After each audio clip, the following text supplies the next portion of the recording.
Good morning, everybody. Welcome to Thursday's edition of Taco Club. Today, I want to tell you what weird and cray-cray surfaces I sometimes like to paint on.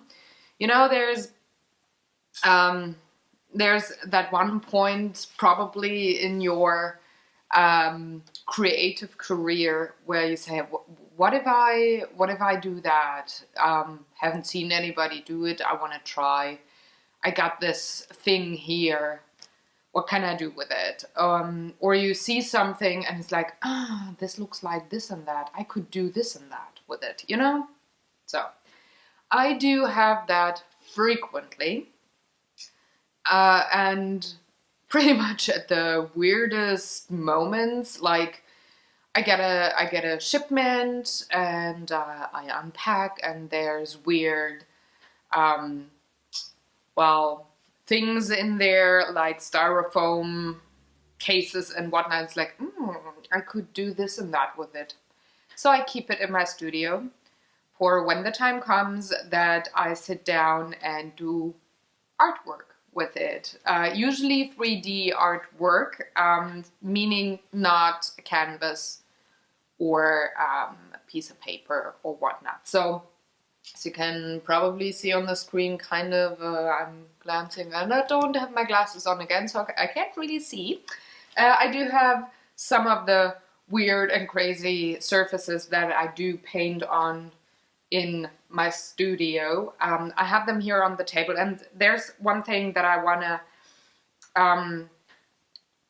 make sure that I clearly distinguish between the two. I'm saying I paint on them, not I do craft work with them. I don't do, there could be tons of boxes here and I could have some decoupage, whatever project with them, but that's not painting for me. So this vlog really is just about painting on weird surfaces with any markers or pens, pastel chalks, acrylic paints, watercolors, all the things that you could paint with, not the crafting thing. That's pretty much a whole other chapter that I'm not going into right now, maybe later in this series, I don't know. So let's get started, shall we? Since I started with a packaging thing, I got tons of styrofoam in my studio, pretty much underneath that crafting table behind me, and you can't, maybe, can you? Yeah, kind of.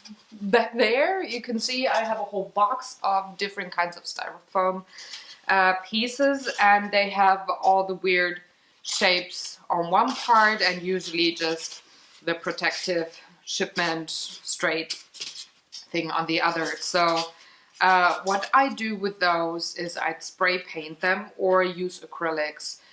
I haven't tried ink yet. That might be something that I want to try out. So I'm pretty much just coloring them.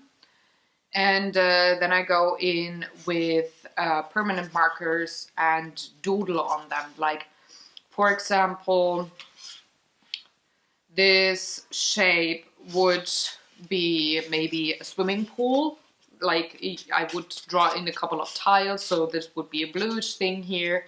So I would draw in a couple of tiles and maybe have one stick figure sit here, or like trying to climb out or whatnot. So these kinds of doodly, cartoony, simple pieces of art I'm doing on these kinds of styrofoam things. And it's pretty much, it's just a funny thing, and it's something that triggers a lot, or that keeps me going in trying to figure out what I see in 3D weird shapes and what I could do with that. It's pretty much that thing where somebody scribbles something on a piece of paper and you're supposed to see a shape and form a painting or a drawing out of it. So that's the 3D version of it.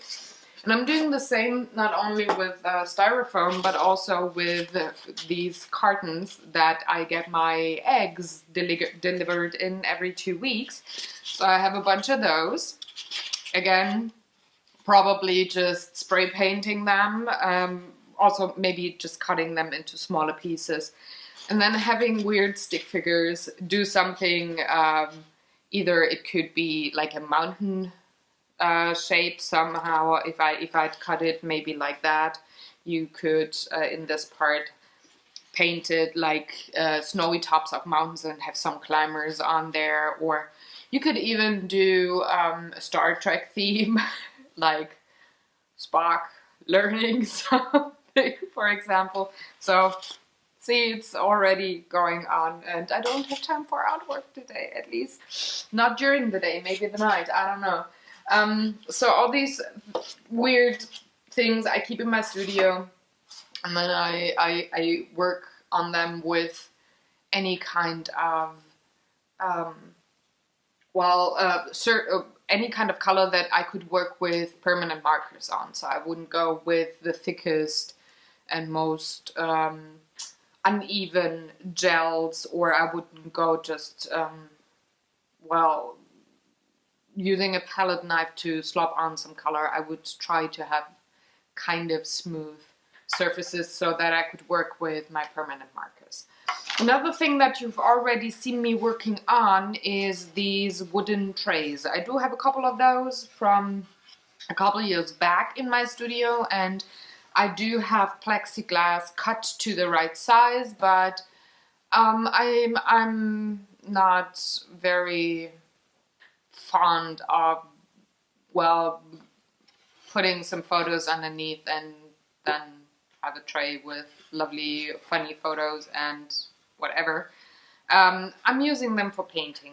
Meanwhile, it's still a decorative piece, I think, because you can have it like on, like I said in the original video, you can have it on a mantelpiece, or maybe on a drawer on top, something, or you can pin it to the wall, whatever.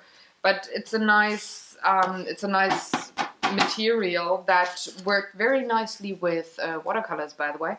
And next thing I want to try is having pastels on them, and then having them partially be wet, like going in with a bit of water, and partially having just the dry pastels. So this is something that I want to try with those. And now the sun is coming out and is screwing up my lighting. Thanks, sun. Wow. Okay, sorry if I look all white and ghostly, but can't do anything about that right now. So now another thing, again, a lot of shipments. I don't like going to stores and shop. I'm a big online shopper, so whatever I need, I go to the respective company and I buy online, because I don't like standing in stores with my jacket on and sweating and blah. Don't like it. So I have a lot of boxes, and some of them are really high quality, like good cardboard, very sturdy, and I'm not the person that throws anything away just because.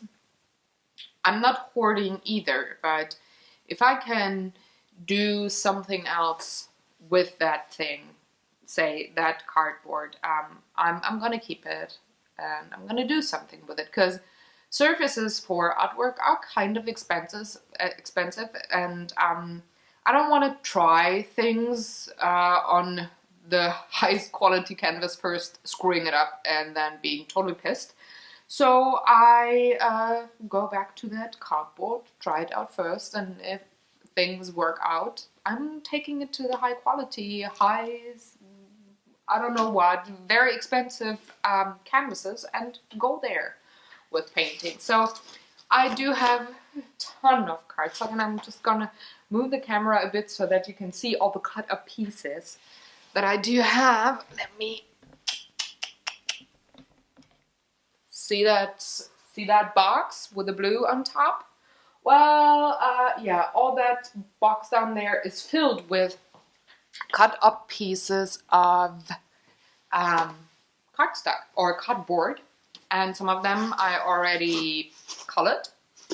so then I know which side I'm going to use, not the one with the text and the tape, but the other side, and I cut them to random pieces and colored some of them already. Some are going to be for the puzzle and they're back there. Not going to show you because that will be the video of the final part of the puzzle. It will be done probably maybe on the weekend or early next week. I'm going to be done, and then I'm going to show you. But there, like I said, I do have a lot of boxes, and I also said that I would reduce the amount of colors that I'm going to have in stock and that I'm going to use on my paintings with acrylics. So I have a ton of colors still that I don't want to use anymore for painting, but that worked perfectly and are so nice quality, and they were perfectly for coloring these cardboard pieces. So I'm going to do that. I'm getting rid of all the colors that way. I'm using them that way, and I do have something that I can work on, that I can create on. And this is just a weird quirk of mine. I'm more inspired if I see a piece of cardboard that is colored to paint something on it, like a scenery or a theme or whatnot, than if I'd see this side. So this could be in my stock for ages. It would probably not call me and say, paint on me, do be creative. No, that's just the colored set that does that. And another thing that I like about it is weird sizes, weird formats, just because the boxes come in certain sizes and they're way weirder shapes and dimensions there with canvases or paper. So I really like that, and I'm painting or drawing a couple of things on these primed cardboard pieces. And I'm going to tell you once I'm through all of that back there. It's going to be a ton of paintings. Anyways, the last thing that I paint something on is MDF. So a few years back, well, actually quite a couple of years back, when I started acrylics and was trying to figure out the medium and whatnot, I saw these MDF pieces in my art and crafts supply store. And I liked dimensions and other things and simple, just decorative pieces anyways. So I bought a couple of those and incorporated them into acrylic paintings. Now, when I moved to this apartment here 2 years ago, it was like, okay, I'm going to go through all of my art pieces, the ones that I want to keep, the ones that I want to sell, and the ones that I can't stand, and I'm going to do something about it. Most of the canvases I just colored black. I talked about that already.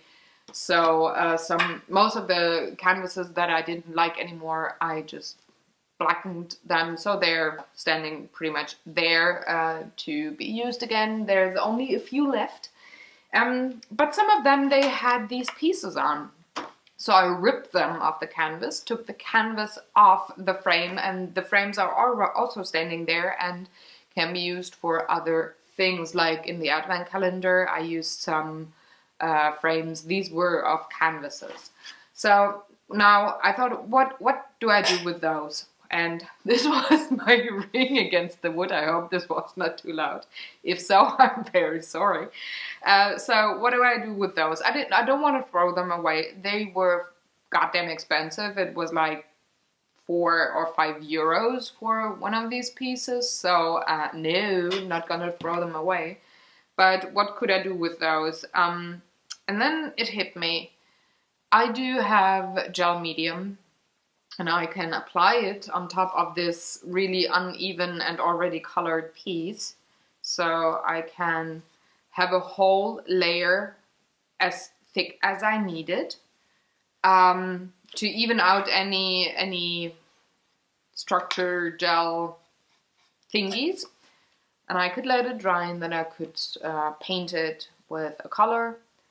And on top, I could then do artwork. Like, for example, I could have a whole scenery, this pretty much being the canvas, could have a tree in here that, I don't know, has lovely leaves or whatnot.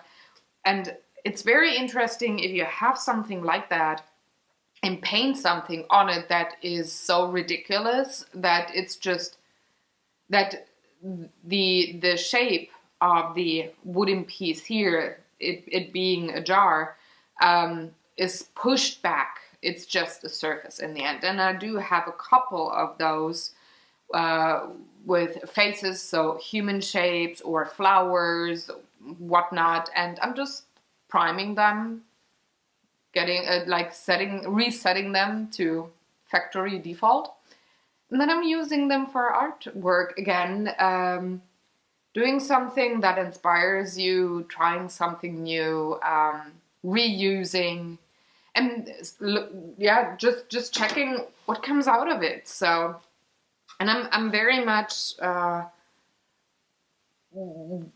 well, I don't want to say on the technical side with that. There's certain paintings I do just paint emotions, and that's usually not on the weird surfaces. These are more the gimmicky things, the funny things, the cartoony, the childish things, or the weird things that I want to make you think about something or look twice. So all these random pieces very much inspire me to, well, make somebody else think about something. Like, what do I want to say with it? Whereas with painting emotions, I'm pretty much throwing it into your face, and I guess it's not the kind of painting where you got to think about what I want to tell you, because I'm pretty much yelling at you and screaming and just, like I said, throwing it in your face. With this one, with these weird surfaces, I'm way more subtle with what I want to say or what I want to see. And sometimes I don't want to say anything. I just want to make something funny. And I'm pretty much using the weird surfaces for that. Now, enough of the ramble. I thank you very much for watching, and I'm very curious if you have any weird surfaces that you paint on. And if so, I would love to hear about that in the comment section below. Please let me know if you have any weird surfaces that you paint on, or if you maybe haven't even, well, gotten to that point yet and maybe got inspired to try. So, again, thanks very much for watching. Please like, share, subscribe if you like this channel, these kinds of videos, and want to see more. It's highly appreciated, and I'm going to see you on Saturday in the next vlog, showing you what I did and published this week. And tomorrow I have another art video for you, not talking that time. So, see you. Have a very good one. Bye-bye.